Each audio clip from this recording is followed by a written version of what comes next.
Bom dia, boa tarde, boa noite, tudo bem com vocês? A intenção desse vídeo é trazer o que foi trabalhado no dia 16 de fevereiro, a continuação do capítulo 2, Umbanda Sagrada, do livro Umbanda Luz para a Alma.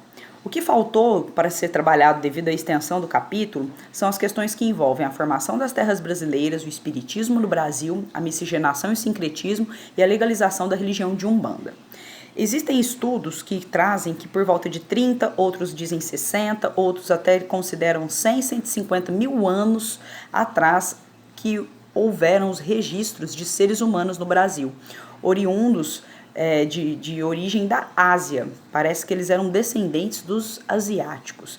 E eles chegaram à América através do Estreito de Bering, pela Sibéria e pelo Alasca, e também por navegações do Oceano Pacífico.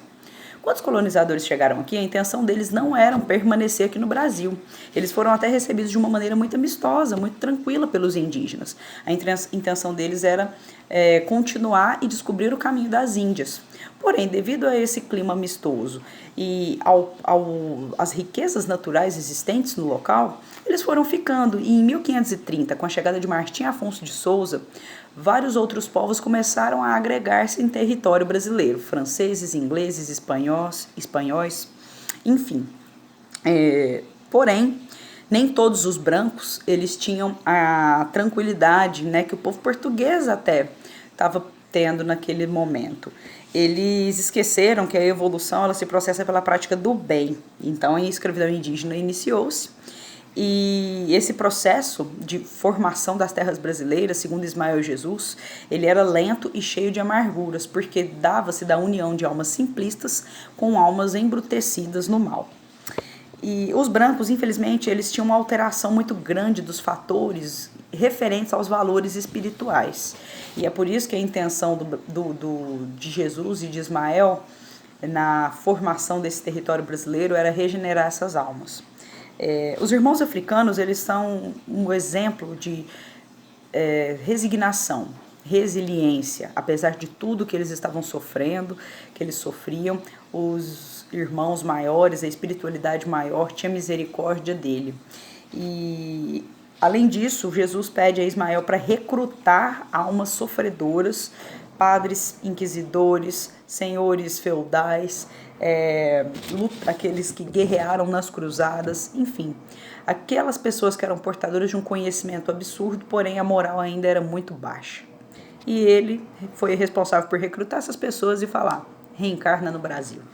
Isso a gente tem naquele livro de Humberto de Campos, Brasil, Coração do Mundo, Pátria do Evangelho. Vale a pena conferir.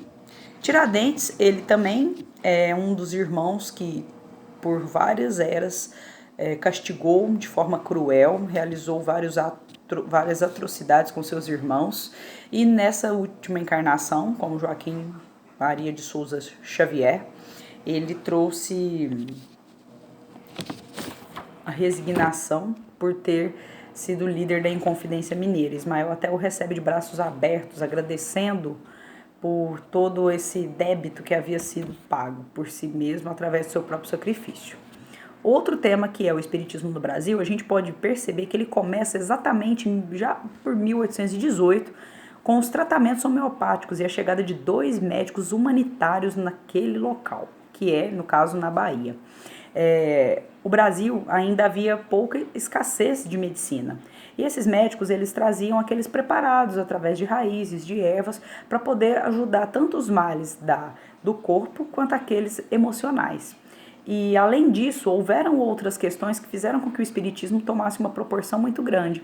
A própria emancipação do Brasil em 1822, o nascimento do grande Adolfo Bezerra de Menezes, a abolição dos escravos e, conforme eu disse, a chegada desses médicos humanitários.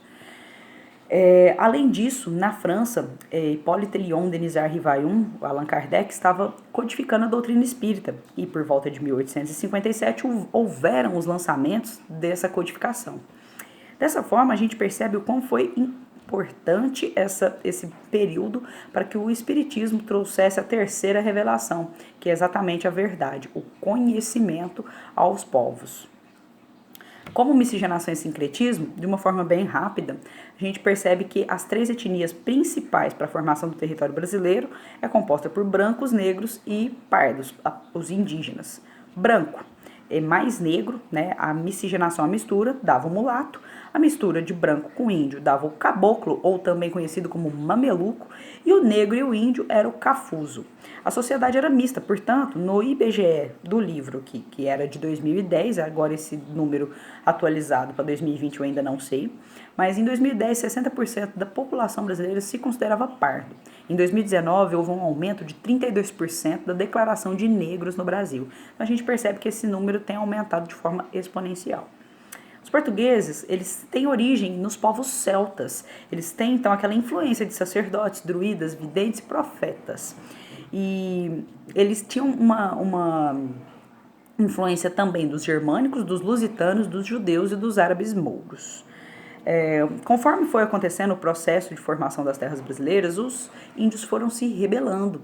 E então o Marquês do Pombal aboliu a escravatura dos indígenas. Dessa forma, fizeram com que cada colonizador fosse até a África buscar os irmãos africanos para esse processo de escravidão, que durou cerca de 400 anos. Do ponto de vista histórico, essa miscigenação foi pacífica, porém, sob a luz evangélica, a gente percebe a grande quantidade de problemas espirituais, ódio e a ausência do perdão. Dessa forma, a gente percebe que os mensageiros da luz e o mundo espiritual, eles ainda se mobilizam muito para solucionar e para conscientizar a resolução desses problemas de origem kármica. A legalização da Umbanda, ela aconteceu devido à necessidade da Federação Espírita de Umbanda trazer algumas questões que são muito objetivas e oportunas para a própria religião. Quais são? Unificar e superintender os diversos templos de Umbanda, as tendas, orientar o ritual e a liturgia de todas as tendas, bem como estudar os fenômenos que dizem respeito às manifestações espirituais, proteger e amparar a doutrina de Umbanda, unificando-a em todos os seus aspectos essenciais, e tornar a federação interlocutora entre os diversos centros filiados, o Estado e a sociedade. Dessa forma, por volta do ano de 2012, a presidente da época, Dilma Rousseff, trouxe a Lei 12.644, de 16 de maio, na qual instituiu o dia 15 de novembro como sendo o Dia Nacional da Umbanda. Percebe-se que essa diretriz, ela é recente, porém o direito de crença já estava instituído nas constituições anteriores, tanto na de 37 não sei ao certo, porém na de 88 a pessoa já tinha o direito de crer naquilo que ela achava mais pertinente para si mesma. Pessoal, como eu dito, o conteúdo aqui foi menor do que o da semana anterior, espero que vocês tenham aproveitado, um grande abraço.